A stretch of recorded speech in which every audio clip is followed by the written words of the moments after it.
There are many people who have God and they know Him to a certain point. Many of them have grown up on milk, the milk of the Word that teaches you that you need to get into the Word and you need to memorize parts of the Word, and that's feeding off of milk. Some of you know a lot about meat and understand meat. I usually give out a lot of meat for a reason. We live in such a late hour of so many things that are going on, and from the greatest to the smallest, from the richest to the poorest, from the newborn to the old reborn. There needs to be understanding. So when you listen to the messages, if the shoe fits, wear it, put it on, and go before God with it. What is the harm? What do you have to lose if you take a message that you believe could be about you? What is the harm for you to take it before God so that you may be right in His sight? What is the problem? Is it, you could ask yourself or ask God, is it pride? Is it unbelief? Is it because of all the years that you have spent listening to it one way and you can't get it into the next way? And uh, when I say the next way, I mean the next step. You know, as I grew in Christ, I became overqualified for where I was at.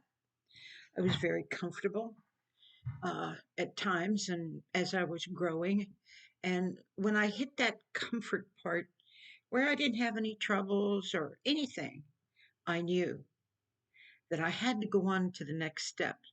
And when I took that next step with God, then I hit a whole new realm of understanding. A lot of different things that never come at me before came at me now. And I had to readjust and work with God and and get to a place where I could learn in this second step. And then I would grow so well in the Lord that I would have another step that I needed to take because I would get comfortable once again in what I had learned and what I had understood. And so then, I'd take another step. And it was a whole new, what you call, ball game. It was totally different than anything that I'd ever accepted or understood. And I would work my way through that understanding and that step. And all the while I'm working with it, I'm working with others. Because sometimes God would send me one, sometimes He would send me two or three, but I was always giving out what I was learning. I was always working hard to cause people to be able to be better, to be able to take that next step, to have the confidence and the knowledge and the understanding that they are perfectly capable of taking that next step. Well, I know many, many times I felt like I had nothing to stand on, absolutely nothing. God would even show me a vision. It was like I was in midair, but He would be the thing that I stood on. He would bring to me what I needed to stand on. He would show me that when I was in those places by faith, He would reveal to me where I really was in Him. Now, if God does these things for me and to me, what in the world makes you think that He won't do it for you? As I said before, dying to self is not an easy task. Sometimes it takes, depending on how you live, depending on what you've been through, depending on a lot of things, it takes time. Sometimes it takes years. You'll go on for a while and everything will seem to be fine, and suddenly you will find yourself on a whole new and different realm. For me, when I he had me in the total study and work and everything else with one thing, then I would look up and see where he wanted to take me, and I knew that I had to get there. I knew that by taking these steps by faith, I could get there with him holding my hand. But you see, God to me is very real, and God to you has to be very real. When you talk to him, you must believe that he is God and that he will help you. And you must believe, if you're afraid of being deceived, then you must believe that he will reveal to you if you are or aren't. He will, but you've got to seek him for it. You've got to ask him for it. There were times where he allowed me to go head on into something that he knew I was going to hurt myself if I went head on. And he warned me. He warned me not to do it, and I knew, oh my goodness, so many times he was always in the end of it. So therefore, I didn't worry too much. He was always so tremendously there for me. But there were times where he didn't want me like that. He wanted me to wait, to be more patient, to work a little bit harder on what he was teaching me. And I would become so impatient. And like I had once said, when I was coming out of uh, the insanity of living in the world without God, to me, that's anybody that does that is insane. And I did that for 30 years. I lived a certain way by my own rules, by my own thoughts, by my own feelings. And whenever it came to God, because I had failed so miserably, when it came to God, one of the things that I begged God for was, because I could see this one could literally function in their own mind and use that mind the way it needed to be used, enable it to understand this, enable it to read that and do this. And I didn't have that. My emotions were so traumatized that when I looked and tried to do just simple tasks, what came up was boom, right in front of me was my emotions. And when I tried to go this way to straighten it out, what come before me was my feelings, then my lack of understanding, and then the denseness of my lack of ability to line up and associate God the way I should have. And when I looked at people and they were able to do this, all of this, just in everyday normal life, they were able to do things like there was no block there. There was no emotional block. There was no feelings. There was nothing. They could just go on. And I looked at them as being normal. And I looked at myself as not normal. And I'd sit down and I'd cry. And I can remember of all the things that I ever asked for. And I said that I never asked him to heal me of cancer, and I didn't. He healed me because he wanted to. I never asked him to heal my husband of alcoholism, which changed my life. He did because he wanted to. I never asked him probably for any of my healings. I was simply happy to endure whatever I needed to endure for him. So it was no question. If you want me here, I'm here. If you want me to go through this, then thy will be done. If you want my life, then you have it. That was my attitude. If you want to take me right now, take me. It doesn't matter to me. Nothing mattered to me but him. But in this one particular case, and I'm talking about 50 years ago, when I realized the condition of my mind and how bad it was, when I realized that the trauma to it was so bad it could not function to go in the places that it needed to for reasoning, for being able to even read and comprehend. I was a very smart student all in elementary school. I was very much like my daughter. She could spell long words long before and out of a newspaper long before she could really understand what those words were. But I was very intelligent, and somehow, through all of the traumatic experiences that I had been through, it affected me mentally, emotionally, and even sometimes physically. And I had to, with God, work my way out. Now, some people will say, well, why didn't he deliver you immediately? He did me. Well, the only thing I can say is if he would have delivered me immediately, then I could not help the schizophrenic or the paranoid or the mentally ill or all of those that had emotional problems. I couldn't help those that come out of great trauma, that I could never help them because in going through those things, you have a tremendous amount of compassion on them. You feel what they feel because you were there.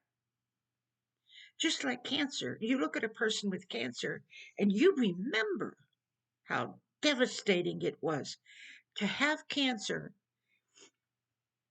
have no medication whatsoever of any kind, be in the last stages of cancer, where the devastation of the whole body, mind and spirit and everything was just so bad. You remember that. So when you look at a cancer patient, your heart, it goes just all out. It goes when you see people that are suffering mentally and emotionally, and they can't get out by themselves. I call them poor in spirit because you see, your spirit is very strong. You don't realize it, but your spirit is very powerful and very strong. The spirit is willing, but the flesh is weak. The spirit wants and knows to follow God, but your flesh wants what it wants. So therefore, it's like a war.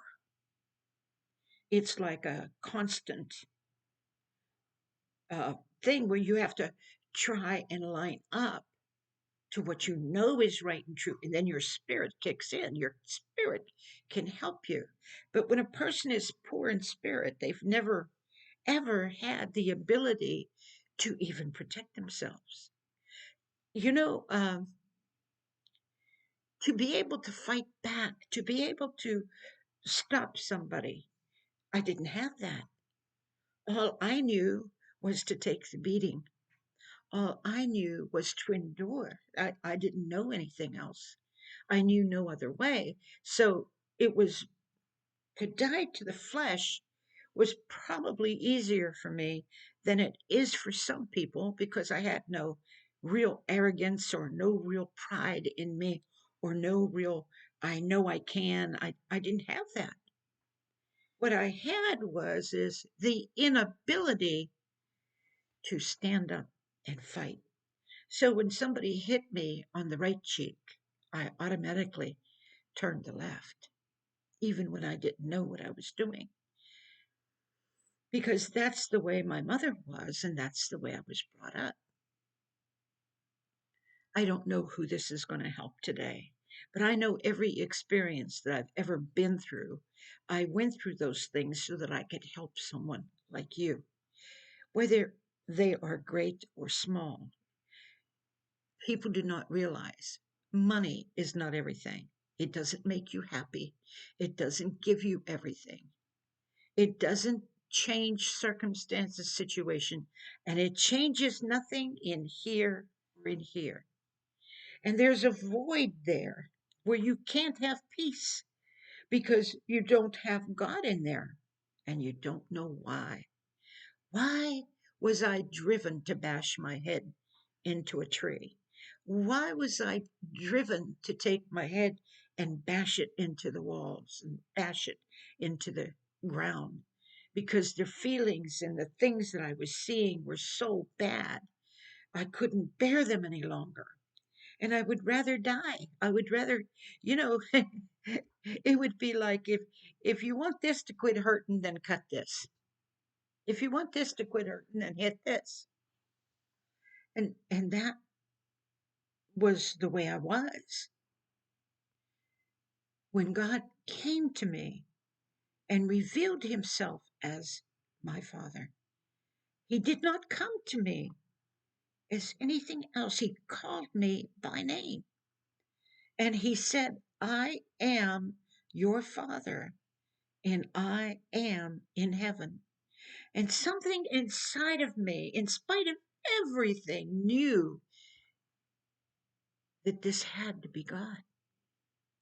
And I've followed that voice now for almost 50 years. I might get a year or two a little bit wrong because my age, oh boy, when you get older, you remember a lot of things. But when it comes to that long, I'm not sure anymore. But what I'm trying to say is this: don't feel bad because you're going through something. Rejoice. There's an end to it if you have God. There's a time that'll come, no matter how bad it seems, that you go to Him and believe He is God, and believe that if you love His Son, He will help you. Oh, I'm not telling you to believe Him if just by believing Him to believe God. I'm telling you that He will move mountains for the one that believes in Jesus Christ and would rather die than sin against God. I'm remembering and I'm laughing because I remember all those wonderful miracles that God had done for me and still to this day does. But I remember how marvelous it was. You know, I just, a day ago, I was in a room and around the corner where I could see the mirror, uh, never bothered to look up whatever I was doing in the mirror. And then I looked up and suddenly I saw someone dressed in white just get out of the way from seeing it in the mirror so I couldn't see them. I remember how many times the angels appeared, and I would turn and smack right dab into the robe. And I could feel the robe on my face and on my hands. And I could feel the robe of Jesus Christ when he put his arms around me and just held me. When they told me my biopsy was so bad, I wasn't going to live very long. And he just held me as I cried in his arms. I didn't say, heal me. I didn't ask him. I just cried because I did not even know how to ask. And he said, don't you concern yourself, Marian. I'm with you and I'm healing you. And that's all he said. I want so much for all of you to have that kind of experience with him. I labor the way I do. I went through everything I went through so that you could see how real he is with someone that loves him. That you could know the love of the Father when he looks down and remembers how his Son paid a price for you. And when you love him through obedience, because you see, that obedience is what is proof to God who you are. You're his child. And many of you, I don't care what anybody says, I don't care what anybody does. I don't care what church you belong to. I don't care what pastor you have. I don't care what your neighbors, your friends, or your family say.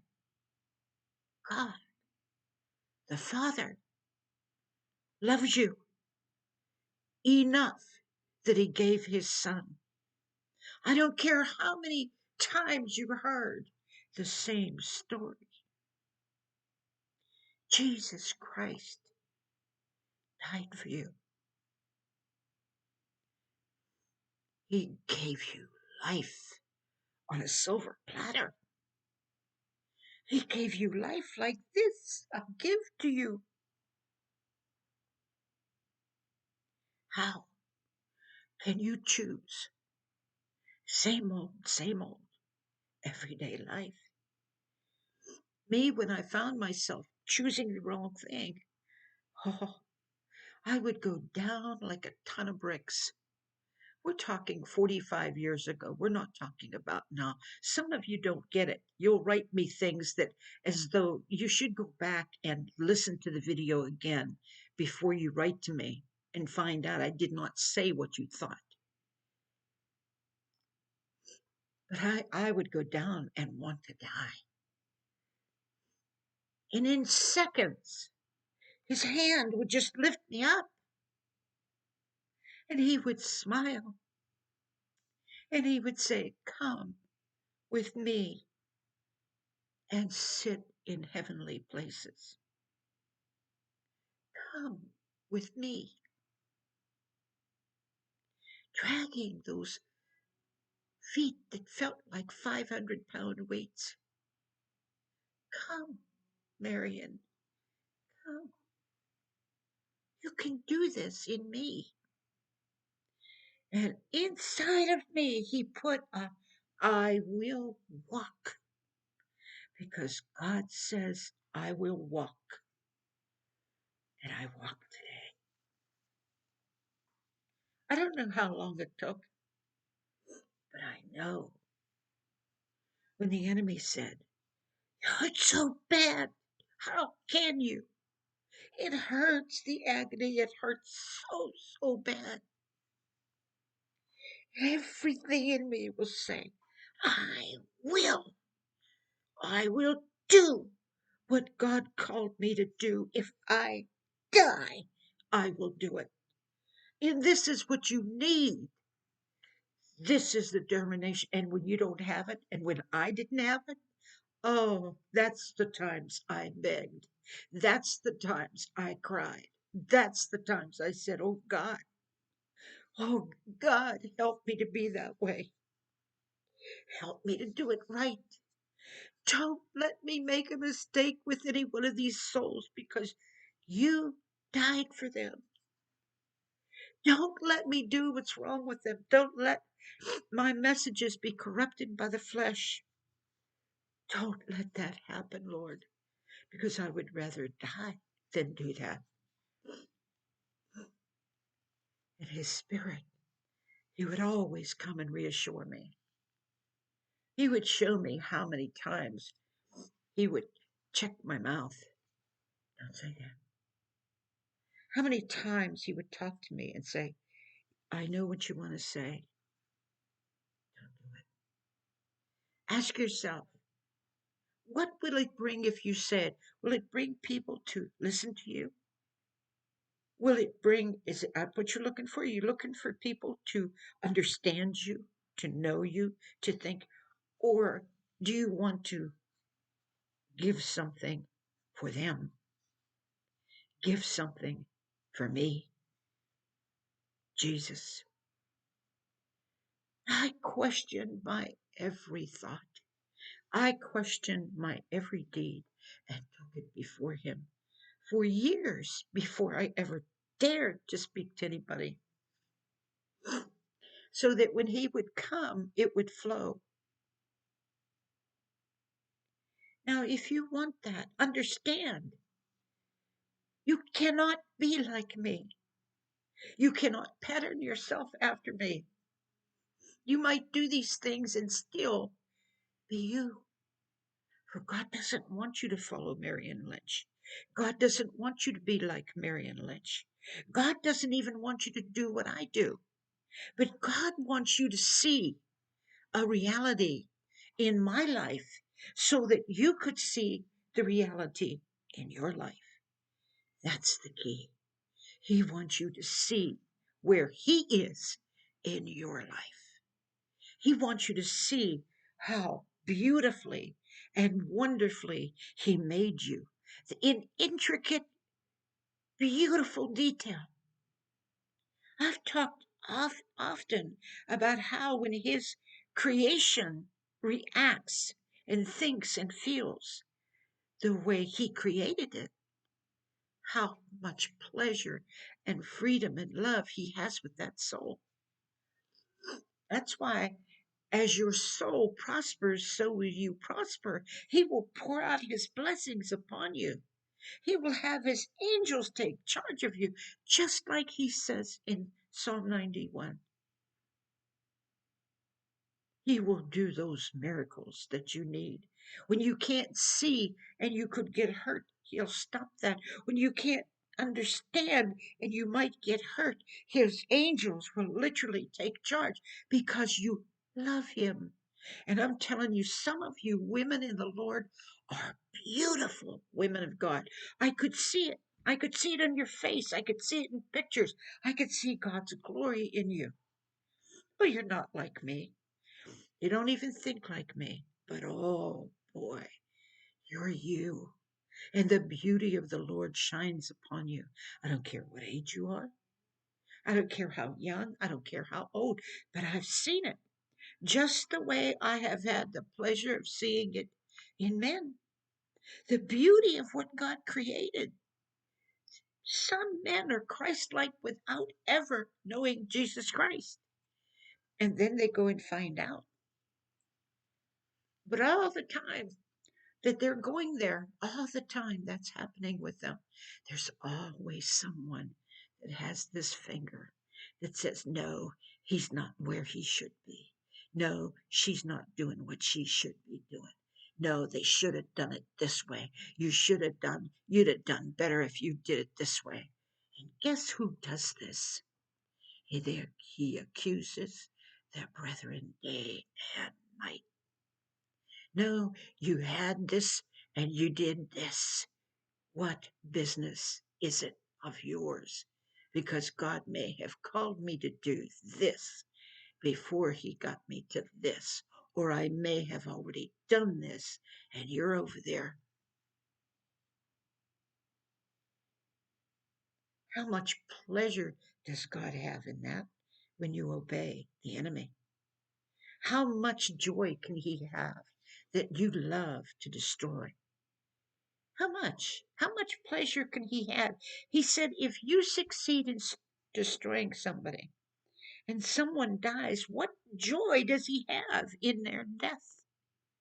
What joy does God have in destruction? What joy can He have? He says, who will praise me? What good joy can you have? You destroy sin, yes, but not people. You see sin, and if it's hurting somebody, oh, definitely you pray against powers, principalities, and the dark angels, the rulers of wickedness in high places. Because He says we wrestle not against flesh and blood. That means there's no man there to target. That means that's the devil and the dark angels. And they are sitting in high places by permission of the church. And you don't believe that, but that's true. By permission, for Satan has no power to do one thing without the permission of those who have power, supposedly with God.